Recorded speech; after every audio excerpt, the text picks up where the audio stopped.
Hey guys, welcome to my channel. Welcome to God's Children Tarot and Healing. Friends, आज हम इस topic पर reading कर रहे हैं कि आपके एनिमीज़ जो हैं, जो भी आपके शत्रु हैं, जिन लोगों को लगता है कि उनके शत्रु हैं और वास्तव में हैं, उनको ये रीडिंग रेजोनेट करेगी। तो टॉपिक ये है कि what have your enemies realised about you. आपके जो एनिमी हैं वो आपके बारे में क्या रियलाइज़ करते हैं, उनको क्या फीलिंग होती है, आपको देखकर क्या महसूस होता है। यहाँ पर मैं एक पिकर कार्ड रीडिंग कर रही हूँ। ये एक हंस है, आई होप कि आपको ठीक से दिख रहा होगा, और ये गौतम बुद्धा की मूर्ति है। ये पाइल 1 है, ये पाइल 2 है। हम पहले पाइल 1 की रीडिंग करेंगे।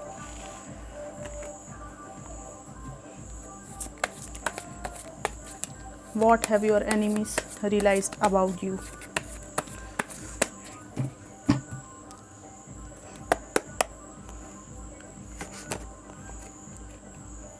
Queen of Cups, the Devil, Queen of Swords, Ace of Cups, Ten of Wands, the World, Ace of Swords और death. Bottom of the deck आया है 2 ऑफ वॉन्ड्स। सबसे पहले तो आपके शत्रुओं को ये लगता है कि इन्होंने आपको गलत जज करके बहुत बड़ी गलती कर दी और आपको इनोसेंट मानकर जो भी इन्होंने आपके जीवन में बोझ डालने की कोशिश करी, ज़िंदगी को जहन्नुम बनाने की कोशिश की, वो आपने एक हद तक बर्दाश्त किया, क्योंकि आप एक प्रेम से परिपूर्ण व्यक्ति हैं, साफ़ सुथरे इंसान हैं। लेकिन हद से ज़्यादा ये टॉक्सिसिटी आपके साथ आपके से शत्रुओं ने की है। और यहाँ पे एक फिर से एक एक्स पार्टनर आए हुए हैं। मैं ना चाहूँ तो भी आ गए हैं। ये इस तरह से कुछ लोगों के लिए रेजोनेट करेगा। ये एक जनरल कलेक्टिव रीडिंग है, सबके लिए रेजोनेट नहीं करेगी। जितना जिसको रेजोनेट करे उतना लीजिए।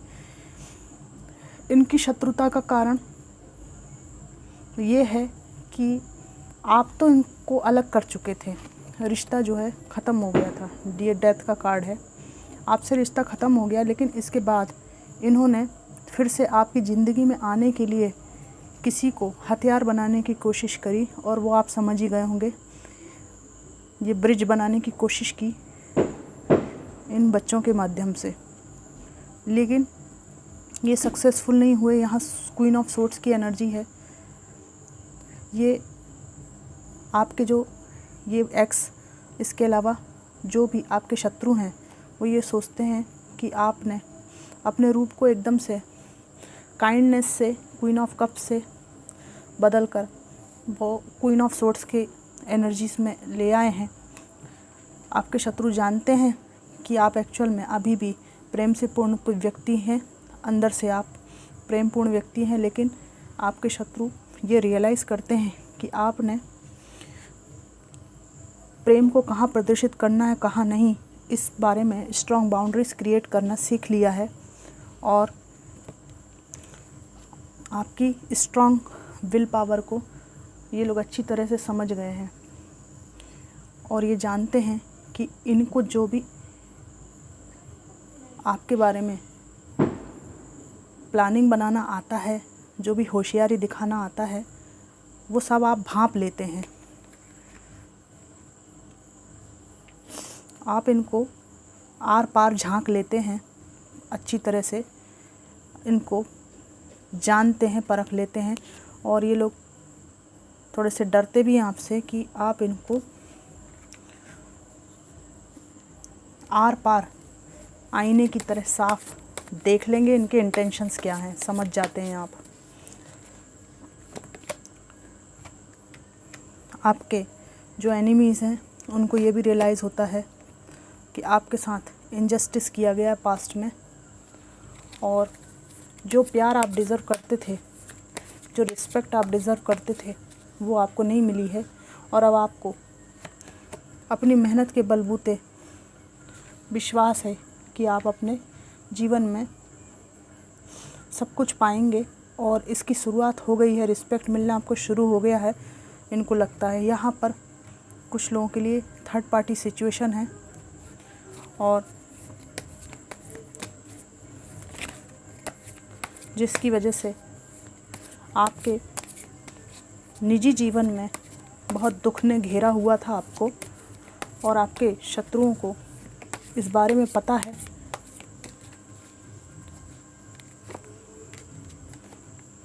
इनको लगता है कि उस एक्सपीरियंस ने,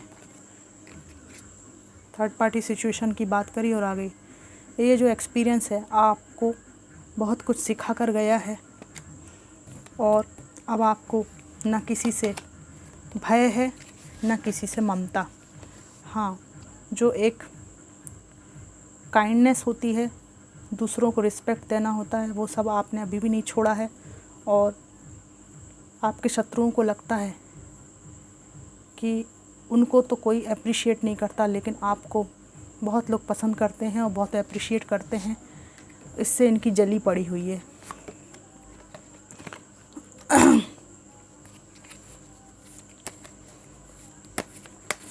यहाँ पर एक ऐसा पर्सन भी आया है जिसने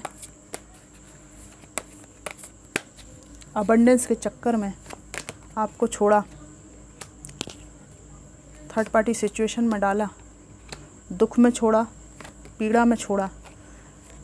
और ये शत्रु आपके बारे में सोचते हैं कि क्या गजब व्यक्तित्व है आपका, इतना सब होने के बाद भी आप डटे हुए हैं, खड़े हुए हैं, आपको कोई फ़र्क नहीं पड़ता। और इस एनर्जी को देखकर ये बहुत आश्चर्यचकित होते हैं कि आखिर ये हुआ कैसे संभव। आपके शत्रु ये भी सोचते हैं कि आपकी एनर्जी सबको साथ लेकर चलने की है, सबको सपोर्ट करने की है। कोई बुजुर्ग हो या यंग हो, आप किसी में, कोई गरीब हो या अमीर हो, किसी में भेदभाव नहीं करते, और इस कारण से लोग आपको अप्रिशिएट करते हैं। और इन आपके गुणों के कारण जब लोग आपको अप्रिशिएट करते हैं तो इनकी बहुत गजब की जलती है। यहाँ पर वर्क प्लेस में भी कोई बंदा या बंदी, जो लोग आप में से जॉब करते हैं, वर्क प्लेस में कोई बंदा या बंदी है जो ग्लास लगाते हैं, चश्मा लगाते हैं, इनका आपके ऊपर क्रश हो सकता है। और ये हो सकता है कि मैरिड भी हों, और आप इनको लगातार इग्नोर करते हैं। इस बात से इनको आपसे चिढ़ भी होती है। ये कुछ लोगों के लिए रेजोनेट करेगा। हल्की फुल्की बातों पे चिढ़ है, लेकिन कुछ लोगों को कुछ ज़्यादा ही चिढ़ है आपके गुणों से। ठीक है, अजब दुनिया है ना, लोगों के अच्छे गुणों से चिढ़ती है। कितनी टॉक्सिसिटी है दुनिया में। अब हम पाइल 2 की रीडिंग करेंगे, देखते हैं क्या आता है।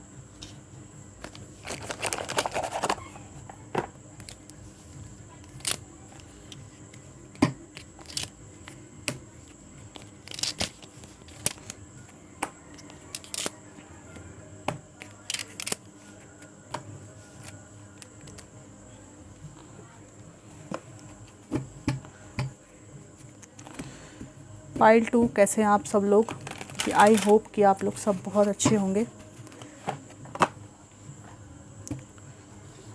What have your enemies realized about you? Divine ancestor master spirit guide, मुझे बताइए कि पाइल 2 के एनिमीज़ उनके बारे में क्या सोचते हैं।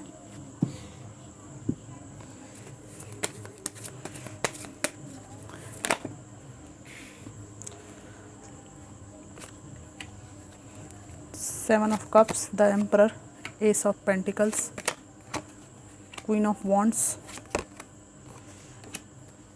2 of Pentacles, Death, Wheel of Fortune, Queen of Cups. Bottom of the deck है 8 of Cups। तो पाइल 2, आपके एनिमीज सबसे पहले तो ये बात सोचते हैं कि जो चीज़ आपको डिज़र्व नहीं करती आप उससे वॉक अवे कर लेते हैं, दूर हो जाते हैं। यहाँ पर आपको ये लोग बहुत वाइस, बुद्धिमान समझते हैं, जानते हैं कि आप बहुत इंटेलिजेंट हैं। आपके पास जीवन में बस किसी एक क्षेत्र में किसी चीज़ की कमी है, बाकी आप सब कुछ है आपके पास में। यहाँ पर दिख रहा है कि इनको ये रियलाइज़ हुआ है कि ये सोचते थे कि आपके जीवन में किसी के डोमिनेंस की वजह से, ये आपके कोई बॉस भी हो सकते हैं, आपके जीवन में किसी के धमकाने की वजह से, कंट्रोल करने की वजह से जो टावर मूवमेंट आते हैं, जो भी दिक्कतें आती, हो सकता है आप में से कुछ लोगों की जॉब छूटी हो किसी बॉस के कारण, या कोई डोमिनेटिंग पर्सन की वजह से आप परेशान रहे हों और डेथ एक्सपीरियंस जैसे मतलब मेजर एक्सपीरियंस लाइफ में आपको हुए हों और उससे आपने वॉक अवे किया था। इसके बाद आपने जीवन में अपने स्वरूप को बिल्कुल ही बदल के रख दिया। आपके एनिमीज़ ये देखकर दंग हैं कि आपके पास अपॉर्चुनिटीज़ की आज भी कमी नहीं है। ये सोचते थे कि आप ये जॉब छूटने से या ये डोमिनेटिंग पर्सन के द्वारा आपकी ज़िंदगी में तबाही मचाने से बर्बाद हो जाएंगे, लेकिन क्योंकि आपने वहाँ से हटे थे, वॉक अवे किया था। लेकिन इनको ये देखकर बहुत आश्चर्य होता है कि आपके जीवन में आज भी ऑप्शंस की कमी नहीं है और जीवन में अलग अलग क्षेत्रों में आप आगे बढ़ते हैं, उन अवसरों की कमी नहीं है आपके पास में। यहाँ पर एस ऑफ पेंटिकल्स है। जीवन में आपको हमेशा ही नई नई अपॉर्चुनिटीज़ मिलेंगी, नई शुरुआत आपके कैरियर, मनी, फाइनेंस में होती रहती है। ये देखकर इनको आश्चर्य होता है कि आखिर ये बंदी ये लाता कहाँ से है ये अपॉर्चुनिटीज़। क्वीन ऑफ वॉन्ड्स की एनर्जी है यहाँ पे, बहुत पैशनेट, बहुत स्ट्रॉन्ग पर्सनालिटी आपकी है, जिसकी वजह से वो कहते हैं ना कि हालत जो है ख़राब होती है सामने वाले की। आपके एनिमीज़ को ये रियलाइज़ हुआ है कि ये उनकी गलतफहमी थी कि वो आपको कंफ्यूज पर्सन समझते थे, कंफ्यूज, हमेशा किसी चीज़ में चिंता में डूबे रहने वाला। लेकिन इनको समझ में आ रहा है कि वो चिंता किसी प्रेम संबंध को लेकर थी जिसको आप बहुत चाहते थे, जिसकी वजह से आपके जीवन में एक कन्फ्यूज़न हमेशा बना रहता था और इसी का आपके एनिमीज़ फ़ायदा उठाते थे कि इमोशनली आप ड्रेन थे उस टाइम पे। लेकिन इनको अभी रियलाइज़ हो रहा है कि आप ये जो ड्रेन होते थे इसलिए क्योंकि आप इमोशनल इंसान हैं। इमोशनल इंसान होने की वजह से ये आपका स्वाभाविक था, लेकिन जैसे ही आपने अपने भाग्य को अपने तरफ करना शुरू किया, अपने परिश्रम से किया है, कुछ डिवाइन का भी साथ आपको मिला है, तो लोगों को समझ में आ रहा है कि आप एक्चुअल में बहुत इंटेलिजेंट और बहुत ही सबको साथ लेकर चलने वाले एक फैमिली ओरिएंटेड पर्सन हैं। और इन्होंने आपका बहुत कुछ बिगाड़ने की कोशिश करी, उसके बावजूद भी आपका कुछ बिगड़ा नहीं है। आपके एनिमीज़ को लगता है कि इसके ऊपर कितना भी बोझ डाल दिया जाए, लेकिन ये रास्ता अपने जीवन में निकाल ही लेती है। हर्मिट आया है और द वर्ड आया है। यहाँ पर मुझे लग रहा है कि आपके एनिमीज़ ये सोचते हैं कि आपको जीवन में कितना भी इन्होंने फंसाने की कोशिश की हो, आपके अंदर ऐसी क्या बात है, वो क्या एक छोटी सी किरण आप ढूंढ लेते हो जिसकी वजह से आप दोबारा खड़े हो जाते हो। यहाँ पर कुछ ऐसी बात मुझे दिखाई दे रही है कि ये लोग मालूम क्या सोचते हैं, जीवन के प्रति आप बहुत पैशनेट हैं। जीवन का कुछ रहस्य आप समझते हैं, जिसकी वजह से आपको लगता है कि हाँ ठीक है तो क्या हो गया, आगे बढ़ते हैं ना, अच्छा करते हैं ना। एक यहाँ पे एक ऐसी एनर्जी है, एक गोल गोल गुड्डा आता है ना, इस कार्ड से मुझे ऐसा लग रहा है, एक गोल गोल मार्केट में गुड्डा आता है, उसमें हवा भरी रहती है, उसको उसमें नीचे की तरफ वज़न होता है, तो उसको जब हम ढिशुम करते हैं ना, छोटे बच्चे खेलते हैं उनसे, तो ढिशुम करते हैं तो वो गुड्डा पीछे गिर जाता है, तो बच्चा सोचता है हार गया ये, मैंने इसे ढिशुम कर दिया। वो थोड़ी देर बाद वो गुड्डा वापस खड़ा हो जाता है। आप सब ने देखा होगा, वो मोस्टली सभी लोगों ने देखा होगा। तो थोड़ी देर तो खुश हो जाता है कि मैंने इसे हरा दिया, फिर जब वो गुड्डा वापस आ जाता है तो ऐसे बच्चा मार मार के खेलता है, थक जाता है, फिर सो जाता है, फिर दूसरी बार फिर हराने की कोशिश करता है, फिर थक जाता, सो जाता है। तो ये तो बच्चों की बात हुई। आपके एनिमीज़ आपके ऊपर जब वार करते हैं तो आप गुड्डे की तरह सो जाते हैं।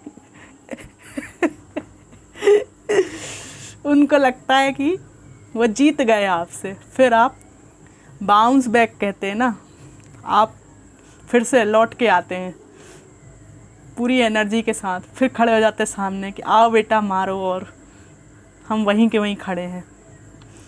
तो ये ना थक जाते हैं, जैसे छोटे बच्चे गुड्डे के साथ थक जाते हैं ना, मार मार के वापस खड़ा हो जाता है, ऐसा है आपके साथ।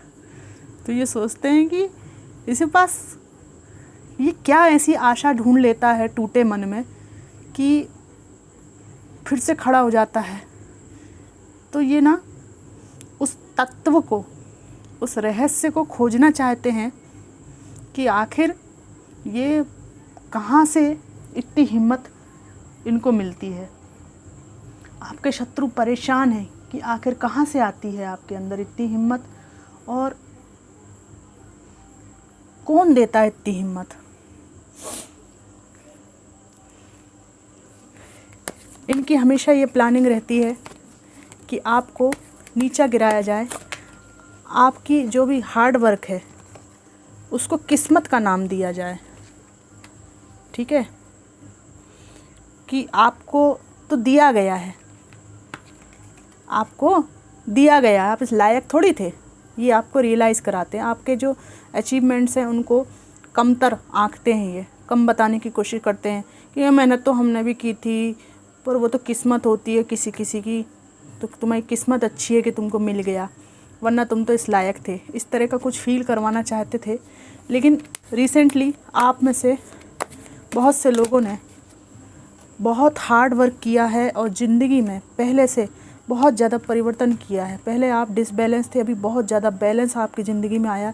अपनी ज़िंदगी को नए सिरे से आप लोगों ने बनाया है, नए सिरे से निर्माण किया है। और ये जो जगलिंग वाला मोड था, इससे आपने बहुत थक के चूर होकर आपने बोला कि अब तो मुझे कोई एक रास्ता चुनना है।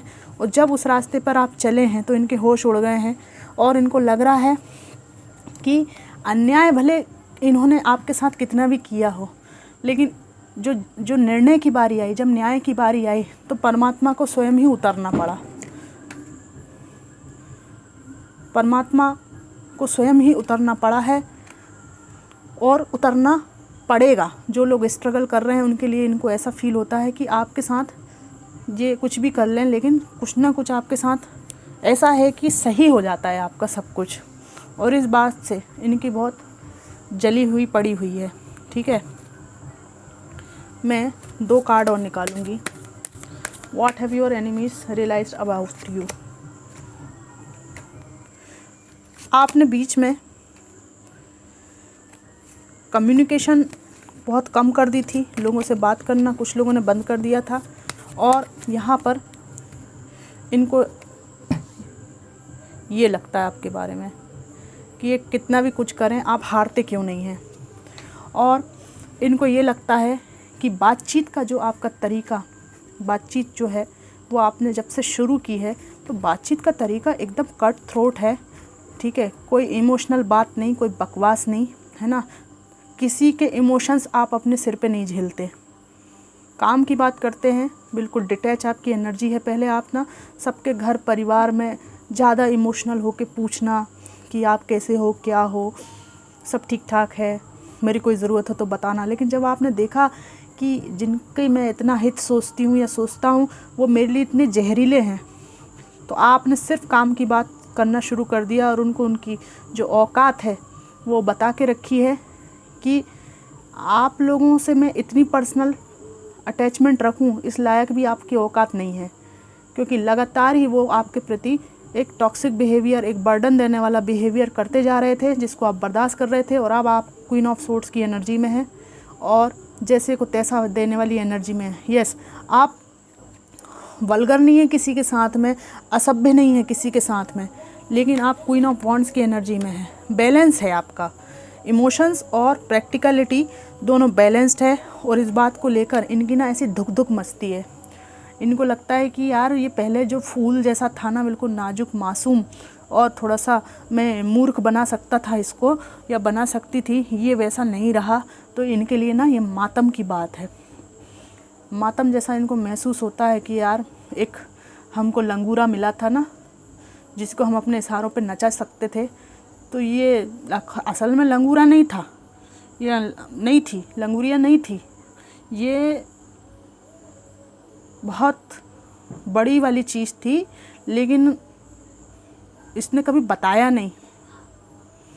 तो आपसे ना एक भय वाली एनर्जी भी इनको लगती है, थोड़ा डर लगता है कि आप कब क्या बोल देंगे और इनकी ना ऐसा ना हो कि 4 लोगों के बीच में बेइज्जती हो जाए, इनकी पोपट हो जाए 4 लोगों के बीच में। ऐसा ये लोग सोचते हैं, क्योंकि एक कट थ्रोट वाला नेचर यहाँ पे समझ में आया है। अपनी बात पॉइंट टू पॉइंट कहना और किसी की बकवास बिल्कुल भी झेलना नहीं, बिल्कुल हिसाब किताब बिल्कुल बराबर रखना।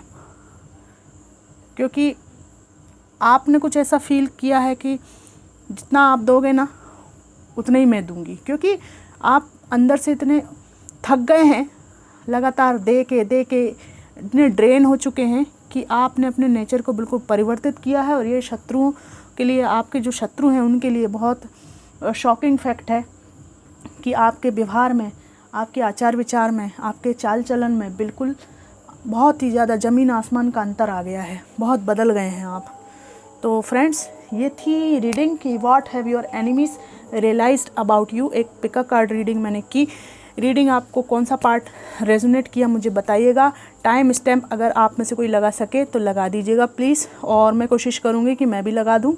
Thanks for watching.